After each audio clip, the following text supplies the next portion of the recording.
Welcome to Sunset Magazine here in Oakland, California. I'm Margo and Troy. I'm the food editor at Sunset. And with me is Troy MacLarty from Bollywood Theatre in Portland.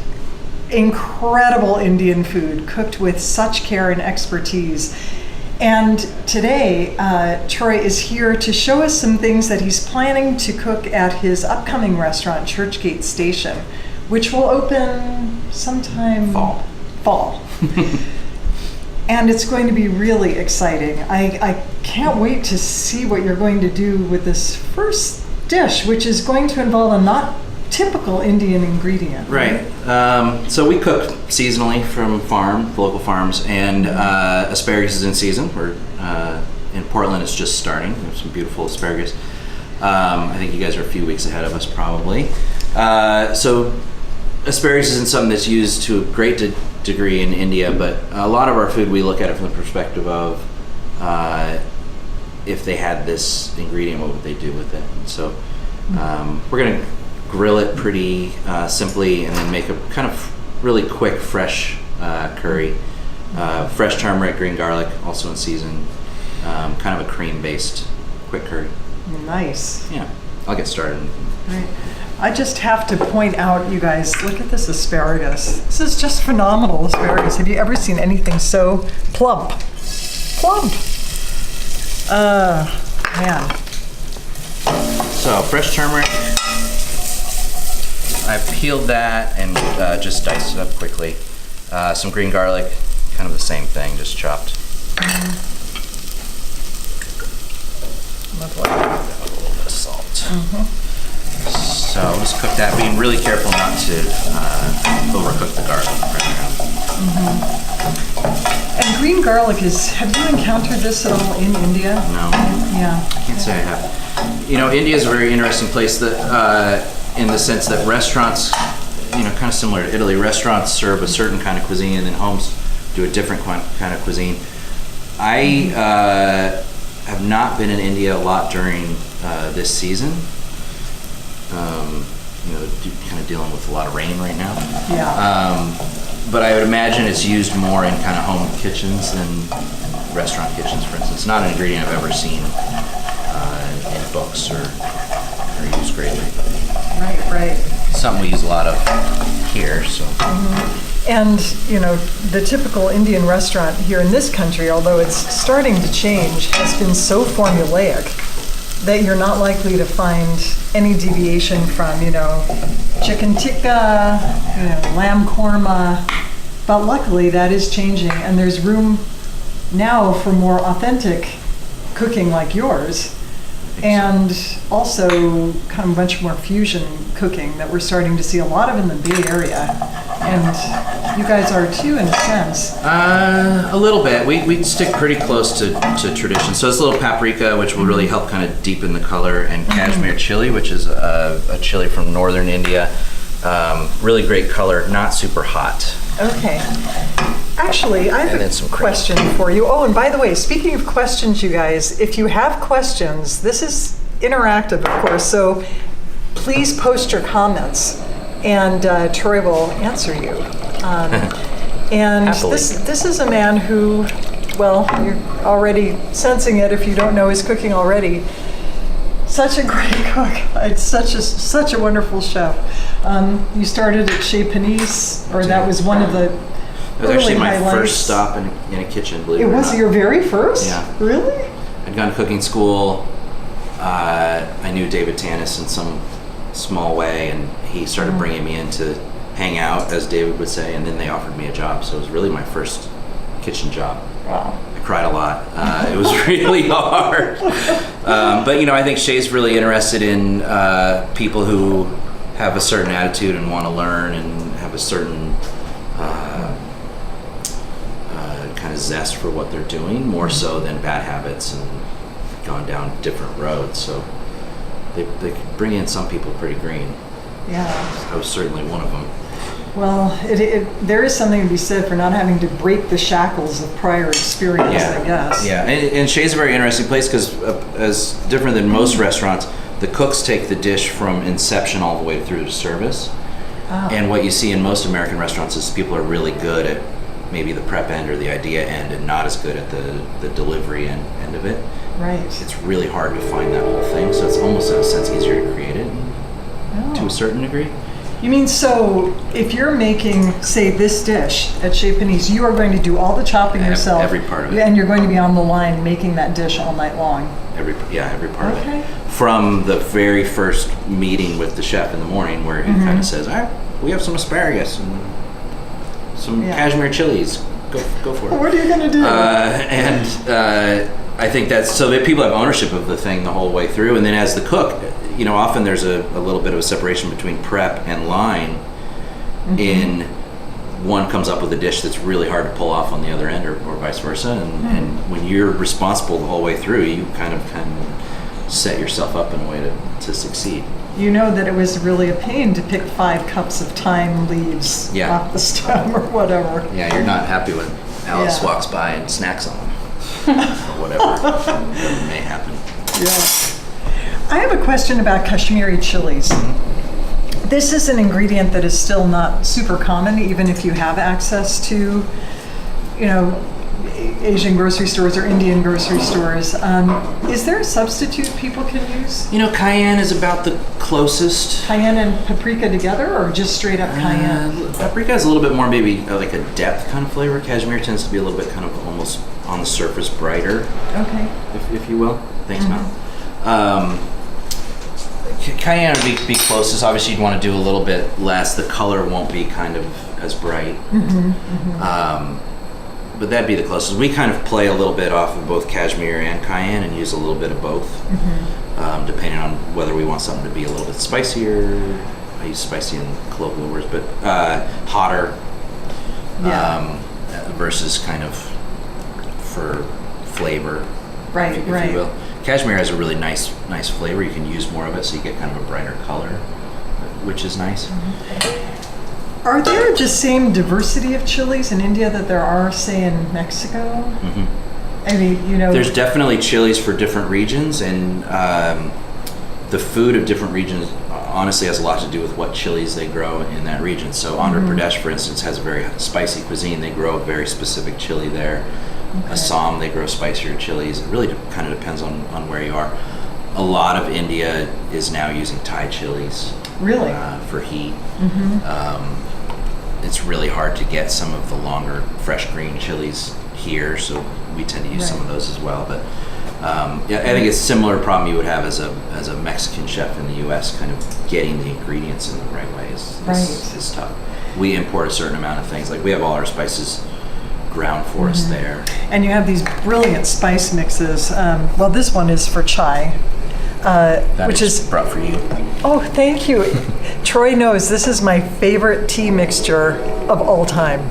I, have been to India kind of a lot, and I'm slightly obsessed with Indian food. And this chai mix is so fantastic. It just makes me happy drinking a cup of this, because it goes so far beyond just cracking a couple of green cardamom pods and some ginger and putting it in your tea. What do you have in your chai? Let's see. You have cardamom, black pepper, fennel, clove, cinnamon. It's the toughest part is to get the balance right. It's the balance. We want the green cardamom to be a little bit forward. It's by far the most expensive of all those, so it's what is usually in the background for most American chais. Okay. It's 5 times more expensive than a lot of those other spices. Yeah. In India, you would often just get green cardamom and ginger. Right. Here, I find most chais here is very clove forward. It's kind of a bully, so we try and have that really in the background.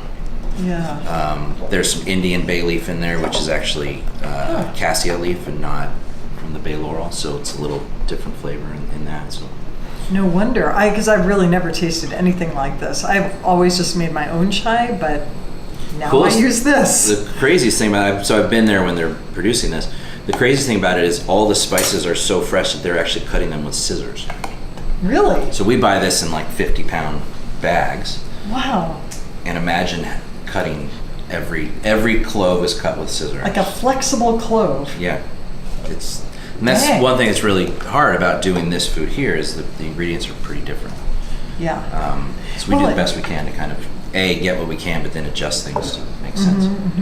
Well, and the reason I asked that question about chilies is I've always been mystified by the big bags of chili powder that you get in Indian grocery stores that just say red Indian chili, and I just never have any idea what that could be, you know. Yeah. And often I gather it's just a mixture of whatever is on hand that's all ground up. Probably so.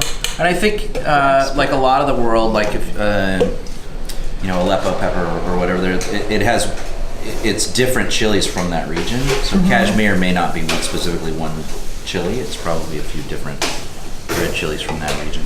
Right. Now, you're just trying to thicken that mixture a little bit? I'm just bringing it down a little bit, letting the flavor kind of develop. It's a little bit of time for the turmeric to kind of bloom and do its thing. Okay. And then we'll adjust it with a little bit more spice. Yeah. And then it's obviously a lot of cream, so we'll balance that out with some lemon just to kind of brighten it up a little bit. Right. So this again is cream, turmeric, Kashmir chili, Green garlic. A little paprika. I'm going to make a raisin chutney to go on the top of this. So golden raisins and currants, I took those and I just for about 15 seconds put them in boiling water just to let them plump up just a tiny bit. I don't necessarily want them to get waterlogged, but I want to just take a little bit of that like back of your teeth thing out of it. So I did that with these. And then as kind of the binder, we use kind of whatever chutney we have on hand. We're going to make a little strawberry and rhubarb chutney, but I brought a little mango chutney. So this is green mangoes we cooked down with some spices, and it's not too dissimilar from what they would call a major grace chutney, but okay. By the way, at Bollywood Theater, every single thing is made in-house. All those things that you normally buy on the shelf at an Indian grocery store or in your regular grocery store, all those things he makes by himself. I mean, at the restaurant with help, folks obviously. that help. Yes, that's how you're doing it single-handed. Yeah, it's very labor-intensive food. I think that's a little bit of a misnomer. Is the ethnic food is somehow cheaper because I don't know, it's easier, but in reality, Indian food is by far the hardest food I've done. You know, at Chez, we would pride ourselves on, like, here's a plate of food. It has 4 ingredients. Right. Most of my plates of food have 30 to 60 ingredients. Kind of. If you guys go on the Bollywood Theater, almonds, which are toasted already? Toasted and salted, and then a little cilantro. Okay. If you guys go on the Bollywood Theater Instagram feed, which is Bollywood PDX, you will see, if you scroll down far enough, the ingredients that Troy uses for his bhel puri, which is a really famous Bombay beach snack. And it's what, 60 ingredients? Something like that? And he sells it for $7.95. $6.25. $6.25. Oh, I overstated the price here. Yeah, it's a little obscene. Is that close? Okay. We pre-grilled the asparagus and almost set off all the alarms, so we're just finishing it in the oven there. Our system is really sensitive here. And this is a garam masala oil. Ooh. So just to kind of bump up the spice level of it. Again, this is pretty rich, and just to kind of give that little perk of spice here and there. Pretty simple. So this is cayenne and garam masala. Garam masala is a spice blend from northern India. A lot of sweet spices in it. Cumin, cinnamon, there's some mace in there, some black cardamom, some cinnamon. Did I say cinnamon twice? A little clove. Wow, I have to smell it. We then warm that up in oil, being careful not to burn it. Let that steep. Turn it off. Let that steep for a little while. Put that through an oil filter. So that's what we have here. It's coming through the package a bit. So it's kind of got almost like a pumpkin pie kind of. Oh, it does. Kind of thing. But even a little bit of nuttiness in there. What kind of oil did you say it was?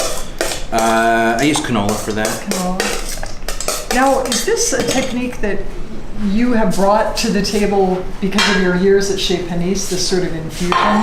Or is this something? Yeah, it's not. I don't think Chez does that many kind of flavored oils, but it's something that's definitely done here more. You know, French Laundry kind of thing. Yeah. But and I think that's a little bit of. I'm getting more comfortable with bringing a little bit more of my background into the food, not being quite so specific. Like I said, this is a dish that you wouldn't find in India, for instance, whereas most of our food, especially all the street food, are things that you would find in that iteration in India. Right. Almost to the point where I could tell you what street corner it's most like. Yeah, we were talking a little bit about this before we started cooking.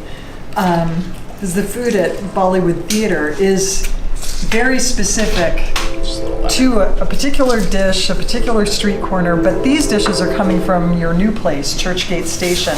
Not yet open in the fall in Portland, but we do these as specials. This kind of stuff is specials also at Bollywood, depending on the season and timing. How many people we have in the kitchen. And there's so much cream in there that it's not actually curdling it yet. Or do you want it to curdle? No, we want to keep it. We're just going to reduce it maybe by a third or maybe even half. We're just going to balance that out with these lemons here. But it's an interesting conversation right now. We were talking a little bit, if you don't mind me chatting about it, this whole gestalt that we're in right now, where cultural appropriation is a real topic of conversation. But when you have someone who's not necessarily born into culture but knows as much about it as Troy does, you know, who can argue with the beauty of the food that he makes and the knowledge that he has? I mean, those are things you earn and that you can taste. And there's really no arguing with that. If there's someone who's just waltzing in, who's, you know, maybe never been to India, has had a few Indian dishes, loves the food, and thinks he or she can just make it right out of the gate and mix it all up with some other influences too, then that's a different story. But knowledge is knowledge, and also talent is talent, and there's a lot to be said for that. So we just try and be respectful as much as we can. And that too, respect is I think it's a valid. It's a valid topic. Very valid, and there are certainly people who are making a lot of money doing things that they really haven't earned yet, and that's a whole other topic. So it's an interesting time right now. We're gonna rush this just a little bit. I'd probably let this go another 10 minutes or so just to kind of pull a little bit more of the flavor out of the turmeric, but I think. So I didn't know that turmeric really benefits from such long cooking. I mean, it's not that long here, but most turmeric that you're going to use is going to be already dried, Already dried, and they dry it in the skin, so it's a little bit different. We've peeled this. I've gone to Kerala during the turmeric harvest. It's pretty fascinating to see like the largest like football field size concrete pads just with turmeric drying in the sun. Wow. It's pretty cool. How is it? So turmeric is a rhizome. So it's, what is is the top part of the plant used for anything? Not that I'm aware of. It doesn't grow very high. It's about yay big. It's like a little bush. Yeah, and they pull the whole thing out, and then it would be a whole bunch of fingers of turmeric sticking out at the bottom. Like potatoes. There's some pictures on our, if you go way back, on our, do you want to try this? I do. On our Thank you. Instagram of, I think, somebody harvesting turmeric. It's really cool. We get a lot of our spices come from a place called Wayanad, which is in Kerala, and it's a state forest. And oh my God, it's so delicious. we buy things from a co-op, and the co-op has families, individual families that farm on 1 or 2 acre plots. And they mostly do black pepper. It's amazing black pepper forest, but they also grow turmeric and things. So each family then sells to the co-op, who then dries everything.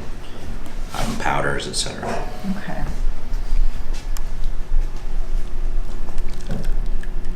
Wow. All right. So this is that raisin chutney. Oh my God. This is fantastic. Because the acidity in the sauce is so well calibrated to season the asparagus. I can already guess what this is going to be like. Oh man. Just a little bit of oil. So that's just kind of kick up the spice profile on that just a little bit. If I were to add the same spices to the curry, it would kind of flatten it out a little bit. And with this, you're going to get a bite or two that's going to have more curry and a bite that has less curry. Wow. There we go. That is gorgeous. So many layers, man.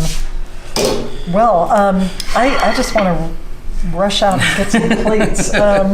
We probably don't have time to do that because this was a little impromptu, if you can believe it or not. So we're just going to admire it, and I'm going to take a deep breath. I got some fork. Or we could just eat right from the platter, yeah. Who needs plates? Thank you. Oh man. What did you imagine this before you cooked it, or did you have to play around with it? We've done this for a couple of years, and we actually do a curry like this with a bunch of different vegetables and different chutneys. Excuse me. This curry is really good with like bitter vegetables, so like grilled endive, something you'd never see in India, or really hard grilled broccoli. We do it with cauliflower. So we do this with different things throughout the year. Sometimes like a plum chutney or some other chutneys. But it's kind of a nice seasonal. This is just seasonal thing great. to go. It's so silky. Thank you. You bet. Thanks for having us. Oh my God. I really wish you guys were here.